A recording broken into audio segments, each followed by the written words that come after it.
വിശുദ്ധ കുരിശിൻ്റെ അടയാളത്താൽ ഞങ്ങളുടെ ശത്രുക്കളിൽ നിന്ന് ഞങ്ങളെ രക്ഷിക്കണമേ. ഞങ്ങളുടെ തമ്പുരാനെ, പിതാവിൻ്റെയും പുത്രൻ്റെയും പരിശുദ്ധാത്മാവിൻ്റെയും നാമത്തിൽ ആമേൻ.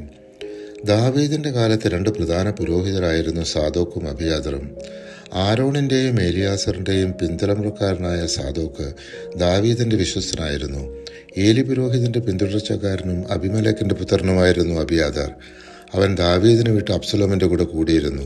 അബ്സലോമിൻ്റെ മരണത്തിന് ശേഷം ദാവീദ് വീണ്ടും രാജാവായപ്പോഴാണ് അവൻ വീണ്ടും ദാവീദിൻ്റെ അടുത്തേക്ക് വന്നത്. 1 സാമുവേൽ 2:30 ഏലി പുരോഹിതൻ കർത്താവിനെ നിന്ദിച്ചതുകൊണ്ട് പുരോഹിതൻ്റെ വംശാവലിയെ പുരോഹിത സ്ഥാനത്ത് നിന്ന് നീക്കം ചെയ്യുമെന്ന് കർത്താവ് അരുളി ചെയ്തിരുന്നു. അതിനാൽ ഇസ്രായേലിൻ്റെ ദൈവമായ കർത്താവ് അരുളി ചെയ്യുന്നു, നിന്റെയും നിന്റെ പിതാവിൻ്റെയും കുടുംബം നിത്യവും എനിക്ക് ശുശ്രൂഷ ചെയ്യണമെന്ന് ഞാൻ വാഗ്ദാനം ചെയ്തിരുന്നു. എന്നാൽ ഇപ്പോൾ കർത്താവായ ഞാൻ പ്രഖ്യാപിക്കുന്നു, ഇനി അങ്ങനെ ആയിരിക്കുകയില്ല. എന്നെ ആദരിക്കുന്നവനെ ഞാനും ആദരിക്കും, എന്നെ നിന്ദിക്കുന്നവർ നിന്ദിക്കപ്പെടും.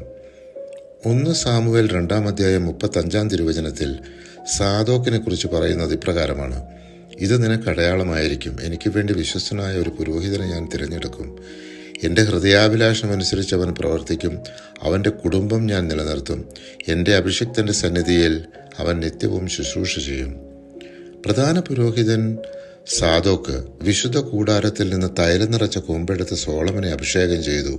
അവർ കാഹളം മുഴക്കി, സോളമൻ രാജാവ് നീണാൾ വാഴട്ടെ. ജനം ആർപ്പ് വിളിച്ചു. അദോനിയായും കൂട്ടുകാരും ഭയന്നോടി. മരണമെടുത്തപ്പോൾ ദാവീദ് സോളമനോട് പറഞ്ഞു, നിന്റെ ദൈവമായ കർത്താവിൻ്റെ ശാസനങ്ങൾ നിറവേറ്റുക. മോശയുടെ നിയമത്തിൽ എഴുതിയിട്ടുള്ളതുപോലെ അവിടുത്തെ മാർഗത്തിൽ ചരിക്കുകയും അവിടുത്തെ ചട്ടങ്ങളും പ്രമാണങ്ങളും കൽപ്പനകളും സാക്ഷ്യങ്ങളും അനുസരിക്കുകയും ചെയ്യുക. നിന്റെ എല്ലാ പ്രവൃത്തികളും ഉദ്യമങ്ങളും വിജയമണയും. 1 രാജാക്കന്മാർ 2:3 അങ്ങനെ 7 വർഷം ഹെബ്രോണിലും 33 വർഷം ജെറുസലേമിലും രാജാവായി. മൊത്തം 40 വർഷത്തെ ഭരണത്തിനു ശേഷം ദാവീദ് മരിച്ചു. അവനെ സ്വനഗരത്തിൽ അടക്കം ചെയ്തു. പരിശുദ്ധാത്മാവെ, തിരുവചനത്തിൻ്റെ അനന്തശക്തിയാൽ ആത്മാവിൻ്റെ ബലങ്ങളും ദാനങ്ങളും നൽകി തീഷ്ണതയാൽ ഞങ്ങളെ ജ്വലിപ്പിക്കണമേ. ആമേൻ.